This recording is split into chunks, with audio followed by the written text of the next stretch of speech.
নমস্কার, কুকু টেস্টি ফুডে সবাইকে স্বাগত। আজকে তৈরি করব এক দুর্দান্ত স্বাদের রেসিপি, যার সঙ্গে গ্রামের মানুষজন অতি পরিচিত, যা এই সময় ধান খেতে বা পুকুরে প্রচুর পাওয়া যায়। এই চিংড়ি শাপলা প্রস্তুত করব। শাপলাগুলো পরিষ্কার করে নেব।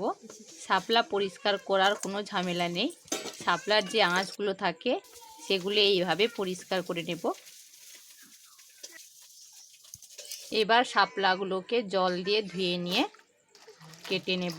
শাপলাগুলোকে আমি খুব ছোট সাইজের কাটবো না, বা খুব বড় সাইজেরও কাটবো না, মিডিয়াম সাইজ করে কাটবো। শাপলা কাটতে গিয়ে আমার একটা কথা মনে পড়ে গেল।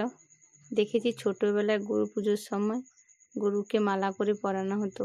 বাজার থেকে চিংড়ি মাছগুলো নিয়ে এসেছিল, সেগুলো কেটে নুন মাখিয়ে রেখেছিলাম। হঠাৎ বাবা শাপলা নিয়ে আসায় মনে করলাম যে শাপলা চিংড়ি বানাবো। গ্যাসের মধ্যে কড়াই বসিয়ে কড়াই গরম হলে ওর মধ্যে দিয়ে দেব সর্ষের তেল। সর্ষের তেল গরম হলে মাছগুলোকে লাল লাল করে ভেজে নেব।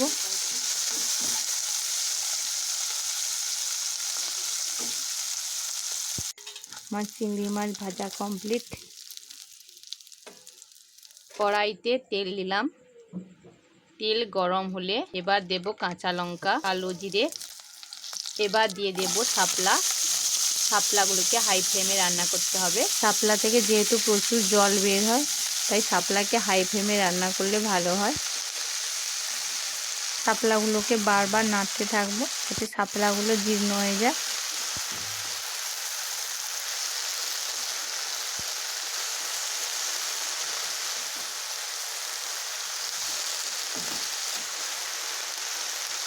এবার দিয়ে দেব লবণ, হলুদ।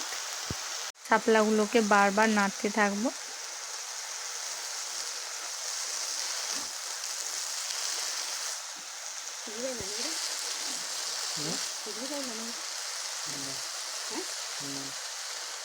শাপলার মধ্যে যে জল বের হয়েছে মেরে নিতে হবে। এবার দেব চিংড়ি মাছ,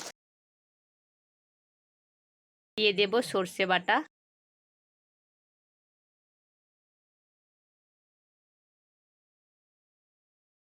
কাঁচা লঙ্কা বাটা, জিরে বাটা।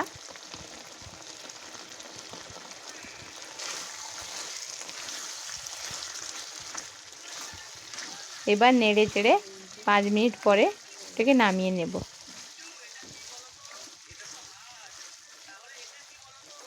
আমার চিংড়ি শাপলা প্রস্তুত। প্লিজ ভালো লাগলে বন্ধুরা আমার চ্যানেলটিকে সাবস্ক্রাইব করবেন, লাইক কমেন্ট শেয়ার করবেন। ধন্যবাদ।